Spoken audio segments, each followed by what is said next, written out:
രോഗശാന്തിക്കായിട്ടുള്ള വഴിപാട് അഥവാ പൂജകൾ എന്തൊക്കെയാണ് എന്നാണ്. അതിനെപ്പറ്റിയുള്ള ശ്ലോകം പറയുന്നത് തന്നെ തീവ്രജ്വരേ തീവ്രതരാഭിചാരേ സോന്മാദകേ ദാഹഗതേ ച മോഹേ കരോതു ശാന്തിം എന്നാണ്. സഞ്ജീവനിം ചാഷ്ടസഹസ്രസംഖ്യാം. തീവ്രജ്വരം, കഠിനമായ പനി അല്ലെങ്കിൽ അതികഠിനമായ ശരീരക്ലേശം, രോഗങ്ങൾ ഇതൊക്കെ ഉണ്ടാകുമ്പോൾ സഞ്ജീവനി മന്ത്രം ചൊല്ലി 8000 സംഖ്യ ഹോമം നടത്തുന്ന ഒരു പ്രത്യേക പൂജാകർമ്മമുണ്ട്.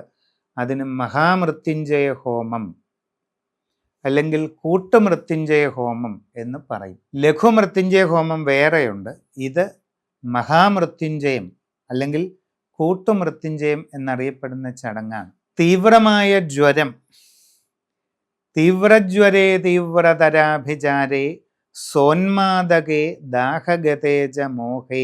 തീവ്രമായ ജ്വരം ബാധിക്കുമ്പോഴോ തീവ്രമായ കർമ്മദോഷങ്ങൾ ബാധിക്കുമ്പോഴോ കടുത്ത മനക്ലേശങ്ങൾ, മാനസികമായ പ്രയാസങ്ങൾ തുടങ്ങിയ സന്ദർഭങ്ങളിലെല്ലാം സഞ്ജീവനി മന്ത്രം ചൊല്ലി 8000 സംഖ്യ ഹോമം നടത്തുന്നത് അത്യന്ത വിശിഷ്ടമായ ഒരു കർമ്മമാണ്. ഏതാണ് ഈ സഞ്ജീവനി മന്ത്രം? രാമായണത്തിൽ മേഘനാഥൻ്റെ അസ്ത്രങ്ങളേറ്റ് രാമലക്ഷ്മണന്മാർ മോഹാലസ്യപ്പെട്ട് കിടക്കുമ്പോൾ ഹനുമാൻ മരുത്വാമല അതേപടി അടർത്തിയെടുത്തുകൊണ്ട് വരും. അതിലാണ് സന്താനകരണി, വിശല്യകരണി തുടങ്ങിയ ഔഷധ ചെടികളുള്ളത്. ആ ഔഷധ ചെടികൾ പറിച്ചെടുത്ത് ശുക്രാചാര്യരെ കൊണ്ട് മൃതസഞ്ജീവനി മന്ത്രം ജപിപ്പിച്ച് ചെയ്യുന്ന പ്രയോഗത്തിലാണ് രാമലക്ഷ്മണന്മാർ പുനരുജ്ജീവിക്കുന്നത്.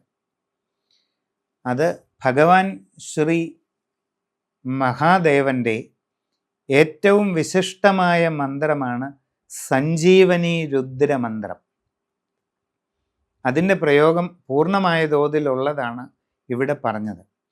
ഇനി ശിവക്ഷേത്രത്തിൽ പുറകിൽ വിളക്ക്, വെള്ളച്ചോറ് നിവേദ്യം, മൃത്യുഞ്ജയ മന്ത്രം കൊണ്ട് പുഷ്പാഞ്ജലി, ഇവ 12 ദിവസം തുടർച്ചയായിട്ട് നടത്തുന്നത് രോഗശാന്തിക്ക് ഏറ്റവും നല്ലതാണ്.